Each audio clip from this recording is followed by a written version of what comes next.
मुझे पता है कि तुम्हें बारिश नहीं पसंद, पर हम पहली बार इसी बारिश में तो मिले थे। तुम बारिश से बचती बचाती न जाने किधर से दौड़ी चली आ रही थी। सच कहूं तो मुझे तुमसे उसी दिन इश्क हो गया। ऐसा तो नहीं था कि मैंने तुमसे ज्यादा खूबसूरत लड़की नहीं देखी थी, पर तुम में कुछ तो खास बात थी। उस भरे हुए बस स्टॉप पर तुम किसी अप्सरा से कम नहीं लग रही थी। मैं उस बस स्टॉप के एक कोने पर बैठे अपलक तुम्हें ही निहार रहा था।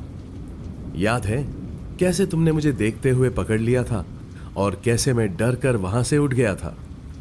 तुम हौले से मुस्कुरा दी थी। वो मुस्कुराहट मुझे आज भी याद है। मैं घबरा कर दूसरी तरफ देखने का नाटक करने लगा था। मुझे समझ नहीं आ रहा था कि मैं क्या करूं। तभी अचानक तुमने अपने हाथ बढ़ाते हुए कहा, हाय आई एम प्रीत। और मैं कांपते हुए बस इतना ही कह पाया था, जी। तुमने फिर से कहा, मेरा नाम प्रीत है। फिर मैंने सहमते हुए दिल से कहा, मेरा नाम अजीत है और आप बहुत खूब। पर तब तक तुम्हारी बस आ चुकी थी। कल इसी वक्त मिलना, मैंने जोर से बोला। तुमने पीछे मुड़कर नहीं देखा और तुम चली गई। अगले दिन ठीक उसी वक्त मैं तुम्हारा इंतजार कर रहा था। मुझे याद है, बस तुम्हारी एक झलक पाने के लिए मैंने 405 नंबर की 3 बसें मिस कर दी थी।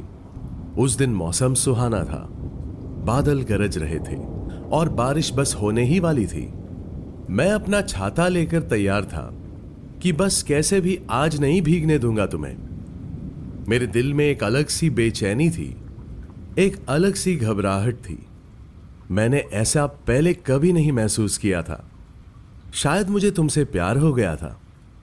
कुछ देर में बारिश होने लगी और मैं वहां खड़ा तुम्हें उस बस स्टॉप की भीड़ में ढूंढने लगा, पर तुम नहीं आई।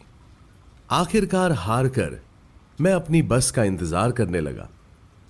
कुछ ही देर बाद मेरी बस भी आ गई, पर तुम नहीं आई।